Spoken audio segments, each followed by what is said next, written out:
ये बोर्ड का एक क्वेश्चन है। देखिए एक ट्रायंगल, ये ट्रायंगल सेंट्राइड पर ये सभी जुड़े हैं रजिस्टर्स, ये ए बी, या यहाँ देखिए ए बी और इसको सी, मान लो सबका वैल्यू स्मॉल आर है।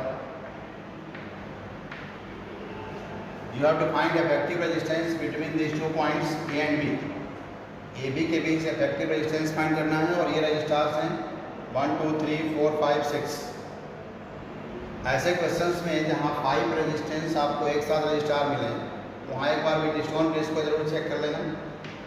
व्हीटस्टोन ब्रिज के अकॉर्डिंग अगर हम लोग चेक करें इस पर, देखिए 5 रजिस्टर एक साथ हैं। अगर इसको P लेते हो, इसको Q लेते हो, तो P/Q equal to R/S।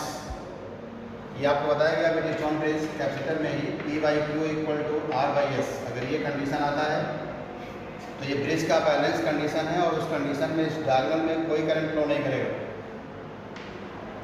Along this diagonal CO no current flows. तो यहाँ पर ये हो गया since P/Q equal to R/S, मतलब R/R के इक्वल हो गया। So no current flow through this arm CO, no current flows through CO। अब अगर CO में कोई करंट फ्लो नहीं करेगा तो ये रेजिस्टेंस इग्नोर कर देंगे, नेगलेक्ट करेंगे, इसका कोई रोल यहाँ पर प्ले नहीं होगा। आप जब इसको छोड़ दोगे तो देखो डायग्राम अब किस तरह ड्रा होगा। ये रेजिस्टेंस नेगलेक्ट करना है, फिर से इसको रीड्रॉ कीजिए।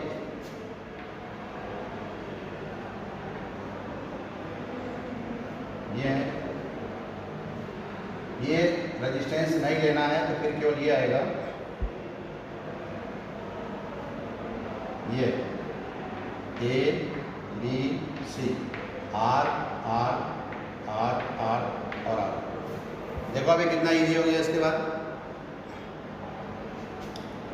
इस तरह जब आप रीड्रॉ कर लिए तो अब ये ब्रांच जब हट गई, इसमें कोई करंट नहीं था, व्हीटस्टोन ब्रिज बैलेंस कंडीशन के अकॉर्डिंग हमने उसको इग्नोर कर दिया।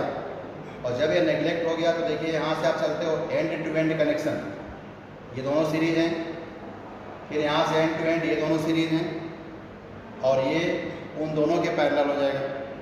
मतलब इसके बाद अब जब आप इसको ड्रा करोगे, देखो रीड्रा यहाँ फिर कर रहे हैं हम, ये दोनों सीरीज हैं, इस तरह का कुछ है, ये हुआ, फिर ये दोनों सीरीज हैं,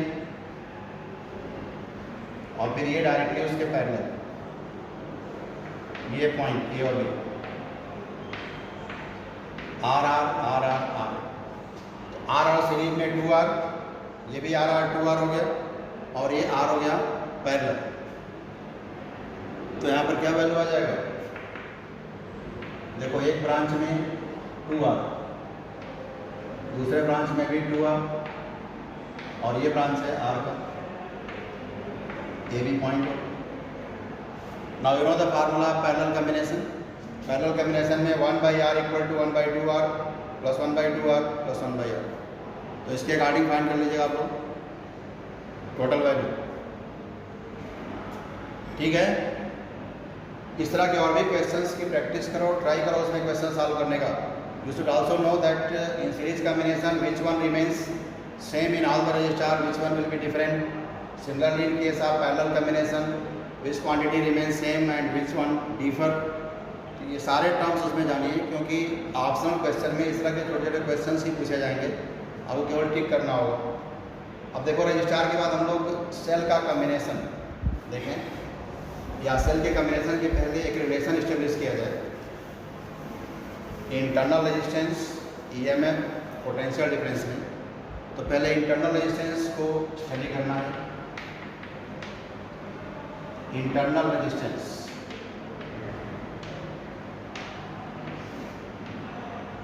इसके पहले आप लोगों को रेजिस्टेंस डिफाइन कराया गया था। एक्सटर्नल रेजिस्टेंस अब उसको कहेंगे। रेजिस्टेंस का मतलब है obstructions offered in the path of flow of charge, charge के फ्लो के पाथ में जो ऑब्स्ट्रक्शन ऑफर्ड होगा by the material of conductor, that is called resistance. In same way you know the construction of cell, देखिए cell में एक vessel जिसको voltameter कहते हैं, इसमें सॉल्यूशन ऑफ सेल जिसको इलेक्ट्रोलाइट कहते हैं,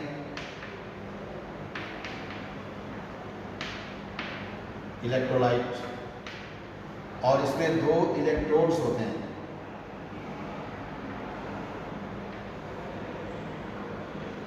एक पॉजिटिव इलेक्ट्रोड, एक नेगेटिव इलेक्ट्रोड। तो ये है सेल का एक सिंपल कंस्ट्रक्शन। जिस वेसल में सॉल्यूशन ऑफ सेल होगा मतलब इलेक्ट्रोलाइट होगा उसको वोल्टामीटर कहेंगे, और जो सॉल्यूशन है दैट इज कॉल्ड इलेक्ट्रोलाइट। और 2 रॉड्स हैं कंडक्टिंग रॉड्स, इनको हम लोग इलेक्ट्रोड्स कहते हैं। इसी में एक एनोड और एक कैथोड होता है। अब इनको अगर एक साथ कनेक्ट किया जाता है तब इसमें करंट का फ्लो होता है। अब देखो जो भी आयंस हैं इसमें करंट कैरियर आपको बताया गया है। लिक्विड कंडक्टर में आयंस होते हैं, positive ion, negative ion.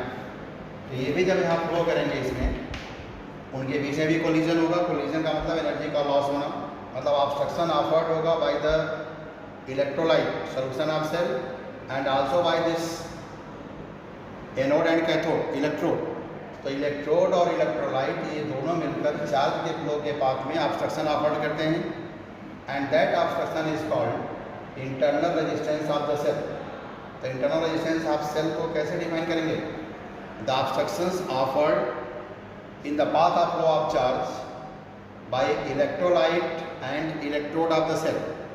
Cell का इलेक्ट्रोड और इलेक्ट्रोलाइट ये दोनों जो ऑब्स्ट्रक्शन ऑफर करेंगे in the path of flow of charge, that is called internal resistance. The obstructions offered by electrolyte and electrode of the cell, electrodes of the cell is called internal resistance of cell. Small R से represent करेंगे इसको। So the obstructions offered by electrolyte and electrodes of the cell is called internal resistance of cell. It is represented by smaller unit. You already know unit is ohm. Internal resistance का unit होगा ohm. बाद में लगेगा, यहाँ दोनों लोग engage हैं। हाँ तो ये बिजी क्या दिखा थोड़ी देर बाद लेंगे। तो ये है ओम इसका यूनिट। जैसे रेजिस्टेंस का यूनिट आप पढ़े थे इसके पहले ओम, अब वो एक्सटर्नल रेजिस्टेंस हो जाएगा और सेल के लिए ये इंटरनल रेजिस्टेंस होगा। अब इंटरनल रेजिस्टेंस के साथ आपको ये जानना है कुछ देवाशीष के आने का यही टाइम है। इसके बाद तुम लोग जो लोग बाद में आएंगे उनको हम एडमिट करेंगे नहीं। यहाँ जान लीजिए, आप लोग केवल बहुत डिस्टर्ब कर रहे हो यार। तो 12th में हो आप लोग, थोड़ा सीरियस हो जाओ। देखिए इंटरनल रेजिस्टेंस ऑफ सेल हो गया। इसके फैक्टर्स जो इफेक्ट डालते हैं, किन किन फैक्टर्स का इफेक्ट होगा? फैक्टर्स अफेक्टिंग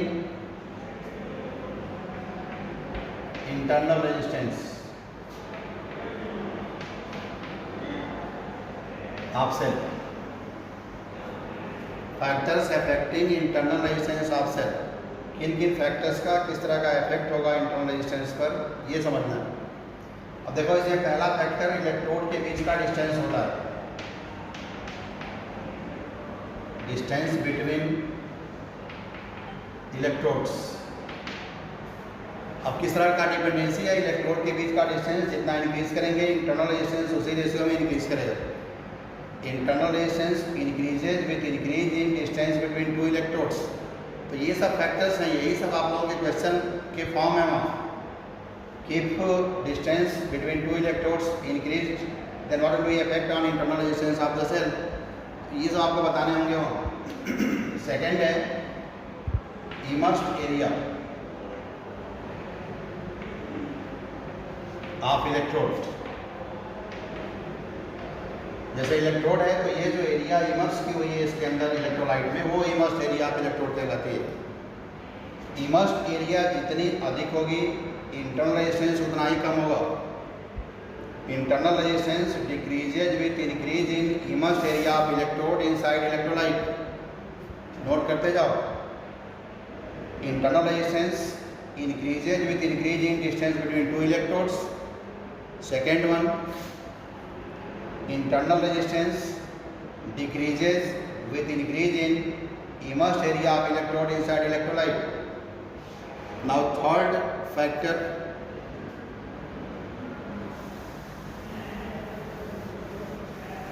viscosity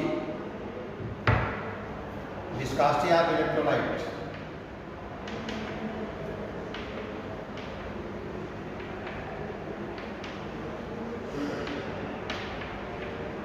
विस्कोसिटी नहीं, कंसंट्रेशन लिखिए। Viscosity concentration. इलेक्ट्रोलाइट का अगर कंसंट्रेशन इंक्रीज करें तो इंटरनल रेजिस्टेंस पर क्या इफेक्ट होगा डिस्कस करना है। You know about viscosity whenever concentration increases. Concentration increase करने का मतलब सॉल्यूट का रेशियो इंक्रीज करना है। ज़्यादा आयंस का फॉर्मेशन होगा, कोलिजन्स इंक्रीज करेंगे, उस कंडीशन में इंटरनल रेजिस्टेंस भी इंक्रीज करेगा। सो internal resistance increases with increase in concentration of electrolyte. Last factor is temperature. Temperature rise करने से विस्कोसिटी डिक्रीज करती है। विस्कोसिटी डिक्रीज करने का मतलब जो ऑब्स्ट्रक्शंस हैं वो डिक्रीज कर जाएंगे। So internal resistance of cell decreases with rise in temperature of electrolyte. So all these factors, nature एक होता है, nature में तो अलग अलग nature के अकॉर्डिंग effect होगा, but these are 4 factors which can affect internal resistance of the cell. You should know which type of effect is observed whenever distance increased, area increased, or concentration, temperature, etc. So you also remember all these terms on which internal resistance depends. अब आप एक electromotive force पहले से पढ़े हुए हैं cell का, अगर भूल गया हो तो देखिए एक बार, फिर उसको बताते हैं। Electromotive force of cell.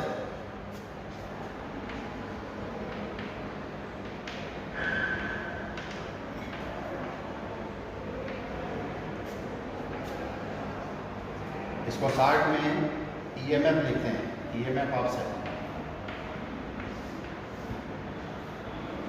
Electromotive force of cell. अभी जैसे सेल का एक कंस्ट्रक्शन आपको बताया, सिंपल कंस्ट्रक्शन, सेल बहुत डिटेल आप में नहीं है, केमिस्ट्री में आप हो गया सेल। देखो सेल का एक सिंपल कंस्ट्रक्शन यही, एक वेसल जिसमें हम लोग सोल्यूशन ऑफ सेल लेते हैं, वही इलेक्ट्रोलाइट्स वगैरह। इस वेसल को क्या कहते हैं, वोल्टामीटर। सॉल्यूशन है इसमें, सॉल्यूशन इज कॉल्ड इलेक्ट्रोलाइट। और ये 2 इलेक्ट्रोड्स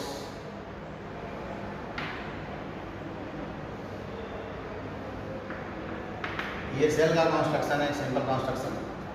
अब जैसे मान लीजिए यहाँ सर्किट आपने कंप्लीट कर लिया। सेल का देखो सिंबल ऐसे रहते हैं, ये सिंबल है सेल का, ये पॉजिटिव टर्मिनल होता है, ये निगेटिव होता है। तो प्लस माइनस लिखा नहीं रहता है, आप जानेंगे। 2 वर्टिकल लाइंस हैं ऑन इक्वल लेंथ की। Larger line represents positive terminal and smaller one is negative terminal. Current के फ्लो का डायरेक्शन आउटर सर्किट में अवे फ्रॉम पॉजिटिव टर्मिनल यानी पॉजिटिव टू नेगेटिव होता है। इनसाइड द सेल ये बल्कि नेगेटिव टू पॉजिटिव हो जाएगा। इसी सेल का इंटरनल रेजिस्टेंस भी अगर कहीं शो करना हो तो सिंबल आप ऐसे भी ले सकते हो, यहाँ इंटरनल रेजिस्टेंस शो कर दीजिए, ये हो जाएगा।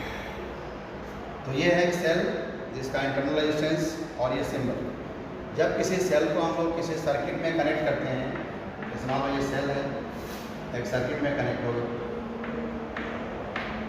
यहाँ की को हमने टैप कर दिया, तो जैसे ही करंट का फ्लो यानी चार्ज जब फ्लो करेगा, ऑब्स्ट्रक्शंस होंगे, ऑब्स्ट्रक्शन के अगेंस्ट में एनर्जी का डिसिपेशन होगा, एनर्जी लॉस होगी, या ये कहिए कि वर्क करना पड़ेगा इस सोर्स को।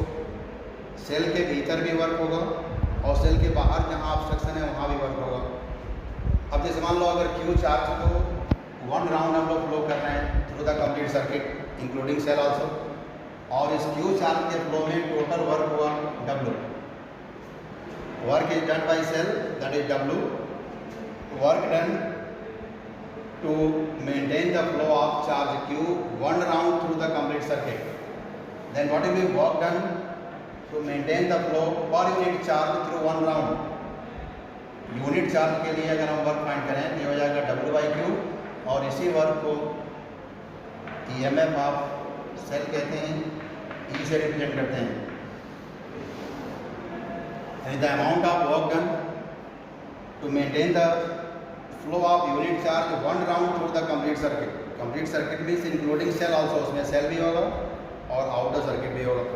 तो यूनिट चार्ज के फ्लो को मेंटेन करने में जितना वर्क होगा उसी को EMF ऑफ सेल कहा जाएगा। EMF लिखा है electromotive force, but it is not a kind of force, but it is a work or energy. Work done by cell or energy dissipated by cell to maintain the flow of unit charge one round through the complete circuit is called electromotive force or EMF of cell. W by Q unit आप जानते हैं volt होता है, तो EMF का unit भी होगा volt. Unit of EMF is volt. अब इलेक्ट्रोमोटिव फोर्स जो आप जान गए, ये समझ में आपके आ गया। एक और इसका वे है डिफाइन करने का। अगर सेल के दोनों टर्मिनल के बीच का, ये मान लो सेल है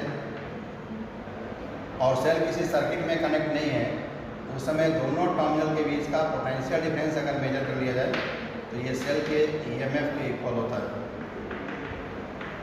लेकिन ये कंडीशन है no current drawn from the cell. Cell से जब कोई करंट ड्रॉ नहीं किया जाएगा उस समय सेल के दोनों टर्मिनल के बीच का पोटेंशियल डिफरेंस सेल के EMF के इक्वल होगा। So you can define in this way also that potential difference between two terminals of cell when no current drawn from the cell is called EMF of the cell। तो वो भी EMF का definition होगा। अब EMF ये cell माने source की एक प्रॉपर्टी है। EMF जब तक हम सेल के कंस्ट्रक्शन को चेंज नहीं करेंगे तब तक चेंज नहीं होगा। एक काज है कह सकते हैं आप। ये जब तक हम इसको स्ट्रक्चर को चेंज नहीं करते हैं EMF में कोई चेंज नहीं आएगा। जबकि पोटेंशियल डिफरेंस सर्किट में अगर रजिस्टार को आप चेंज करोगे तो उसके अकॉर्डिंग पोटेंशियल डिफरेंस का वैल्यू चेंज होता जाए। इसके मान लीजिए करंट का वैल्यू चेंज होगा, V = IR होता है, ये भी चेंज होगा। लेकिन सेल की एक कैरेक्टरिस्टिक प्रॉपर्टी है EMF। इसको चेंज करने के लिए हमको सेल के कंस्ट्रक्शन को चेंज करना होगा। या तो इलेक्ट्रोलाइट को चेंज कर दो, या इनके बीच के सेपरेशन को चेंज करो, एरिया जो इमर्स पार्ट की है उसको चेंज करो। तो ये EMF और पोटेंशियल डिफरेंस का एक डिफरेंस हुआ, जबकि दोनों की यूनिट सेम है, सिमिलरिटी हो गई। यह जो EMF सेल का होगा ये डिफरेंट पार्ट में जो पोटेंशियल डिफरेंस प्रोड्यूस हो रहे हैं सबके सम के इक्वल होगा। जैसे डिफरेंट रजिस्टार लग गए, इंटरनल रेजिस्टेंस है ही है, सारे पोटेंशियल डिफरेंस को ऐड करोगे तो सेल का EMF मिल जाए पार्ट वाइज। अब एक रिलेशन इस्टेब्लिश करना चाहते हैं हम लोग EMF, potential difference, current and internal resistance. देखिए कि इंपॉर्टेंट रिलेशन ये भी है। रिलेशन बिटवीन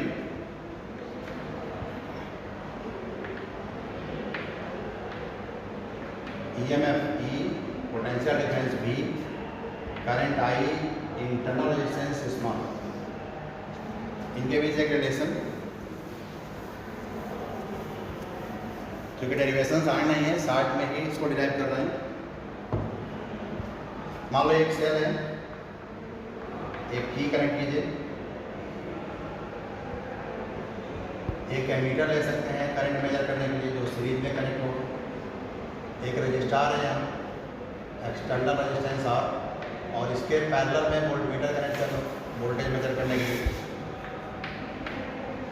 एमीटर हमेशा सीरीज में कनेक्ट होगा करंट मेजर करने के लिए, और पोटेंशियल डिफरेंस के लिए वोल्टमीटर हमेशा पैरेलल में।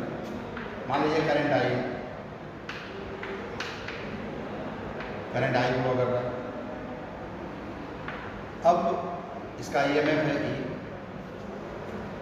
किसी सर्किट में अगर मान लो पोटेंशियल डिफरेंस दिया होता तो डायरेक्ट करंट = V/R लिखते।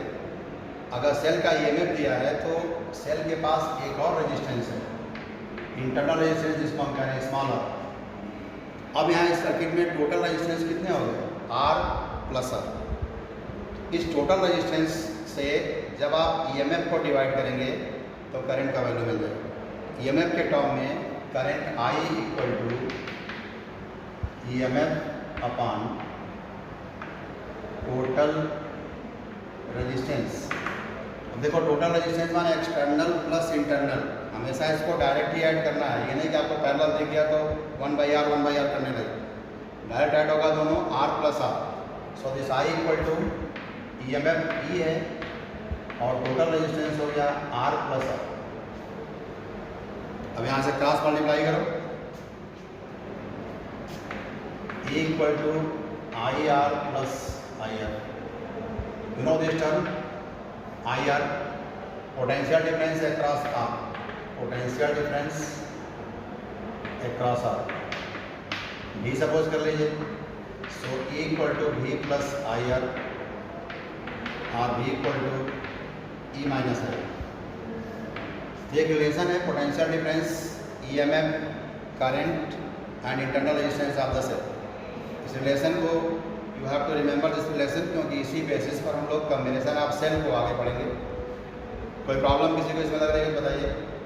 Relation between E V I R है, यहाँ पर देखो एक सेल नहीं है, सेल का ये सिंबल है, की कनेक्ट है, सेल का ईएमएफ ई है, इंटरनल रेजिस्टेंस स्मॉल आर है, पोटेंशियल डिफरेंस आर के अक्रॉस, कैपिटल आर के अक्रॉस वी है, करंट फ्लो कर रहा है आई। तो जैसे इन जनरल अगर हमको पोटेंशियल डिफरेंस दिया होता है तो current I equal to V by R करते हैं। सेल का ईएमएफ गिवन हो तो वहाँ टोटल रेजिस्टेंस लेते हैं, total means internal plus external. So current I is equal to EMF upon R plus R, cross multiply किया गया, E equal to I R plus I small R. I R ये क्या है, potential difference across resistor R, इसको भी लिखेंगे, फिर ई equal to हो जाएगा वी प्लस आई आर, यहाँ से V equal to E minus I R. तो इस डेरिवेशन को चेक कीजिए, इस पर एक आध क्वेश्चन भी ट्राई कीजिएगा। बाकी नेक्स्ट लेक्चर में हम लोग कॉम्बिनेशन ऑफ सेल इसको देख रहे हैं। कोई प्रॉब्लम मत बताइए।